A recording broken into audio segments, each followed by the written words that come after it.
Well, after a one-week delay because of the government shutdown, President Trump will deliver his second State of the Union address this evening. Yahoo Finance's Jessica Smith joins us now from Washington, D.C. to give us the latest on what we may expect tonight. So, Jessica, where are we on this thing?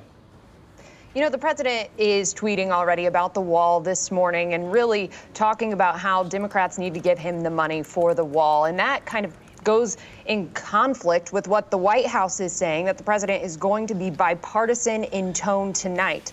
We know that he is still tossing around the idea of declaring a national emergency. The administration will not say if he's going to do that tonight. Some people are skeptical if that would happen, because if you're trying to present this bipartisan tone, declaring a national emergency that's probably not the right time to do it. But here's what Kellyanne Conway had to say about that possibility.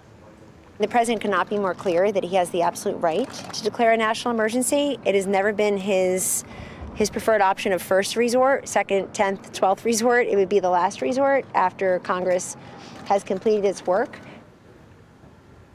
We also expect the president to talk about trade. He will probably push Congress to approve the USMCA, the new NAFTA deal. He'll also most likely talk about China trade talks, lowering prescription drug prices, immigration, and national security are some of the other big topics on the list. Jessica, I'm just curious your take here, but I know it's a tough one for anyone to interpret. That tweet we just put up from Trump, he says, we'll build a human wall if necessary. What would a human wall be? What does that mean?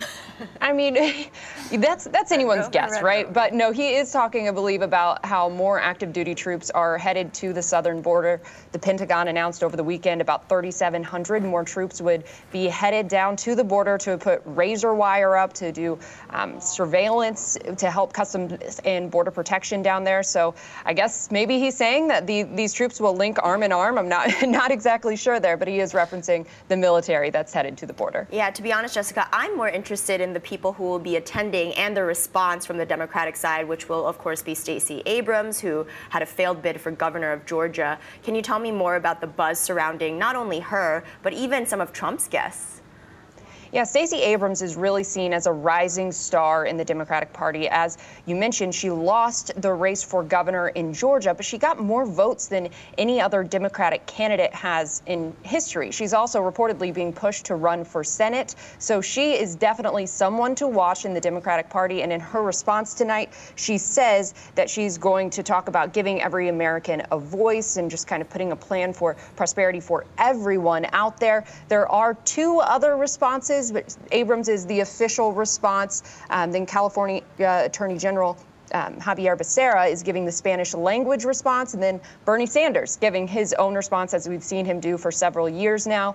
One of the guests that you mentioned that's kind of interesting here is the first prisoner who was released because of the First Step Act is going to be a guest of the president and the first lady. That's something to watch, because the president will likely tout the criminal justice reform bill as one of his bipartisan achievements, and that guest will be there to kind of illustrate that point. And we can't forget Joshua Trump, who is bullied. I don't mean to laugh about this, but he is bullied supposedly because of his last name. I mean, what is the story surrounding this? Don't you feel like him having more of a platform would end up getting him more bullied in the process? Yeah. I mean, I hope not. We never want a kid to be bullied. That's never a good thing. Right. But yes, he's saying that this child is bullied because of his last name. We know that Melania Trump's Be Best campaign is all about stopping bullying, so that will probably tie in to this guest tonight. Yeah, fingers crossed there. Yeah, right. All right, Jessica Smith live in our D.C. office. Thanks for joining us.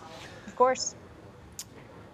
Of course, last night, another bit of news in Trump world, right? We had Trump meeting with Jay Powell and Vice Chair of the Fed, Richard Clarida. Now, the Fed very quickly put out a statement on this event, which I thought was quite enjoyable, just to let everyone know the meeting definitely happened. My favorite finance Twitter theory about this was that, Clarida went with Powell so that just in case there was a tweet about it, there was any news about it, he would have an alibi, right? He had someone there who was in the room, and he could say, well, witness. Look, this is my witness. By the way, it was Powell's birthday.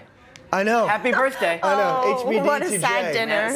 Yeah, so, dinner with Trump on your birthday. Right. Well, I mean, if you have dinner with the president, right, you have to say yes. Absolutely. You're a presidential appointee. I would like to see if there's a photo that comes out of this, a la the Romney photo. Now, he wouldn't look sheepish at all. This is different. In fact, potentially a good thing. I mean, that they finally chat. I don't think this is a hot take, but I don't think this is a big deal at all. Like, this is totally normal, and even Powell himself has in the said past they haven't. Right, but Powell himself, his exact quote was, "There is nothing unusual about a Fed chair meeting with the president. At some point in time, you end up having to report to your boss." No, but it's only unusual because Trump is out there tweeting at Powell, telling him what he thinks that he should be doing, even though the Fed is set up as an independent entity. Now, again, as we've discussed many times, presidents commenting on monetary policy is not necessarily unique or even bad, right? Because the Fed has so far not indicated to have been reactive to that policy, so it doesn't matter what he says. But I think given that context, the last really like 4 or 5 months of Trump's complaints about what the Fed has done, particularly with its September and December rate increase, it is notable on that basis, right? Yeah, and when you say that it's not unusual to say something, well, but the extent to which Trump has, the tweets, the volume, the vociferous attitude, that is unique. Right. Yeah, absolutely. This, of course, is just sort of adjacent to the coverage that we'll have tonight of the State of the Union. That will be here live on Yahoo Finance, 8:30 p.m. Eastern.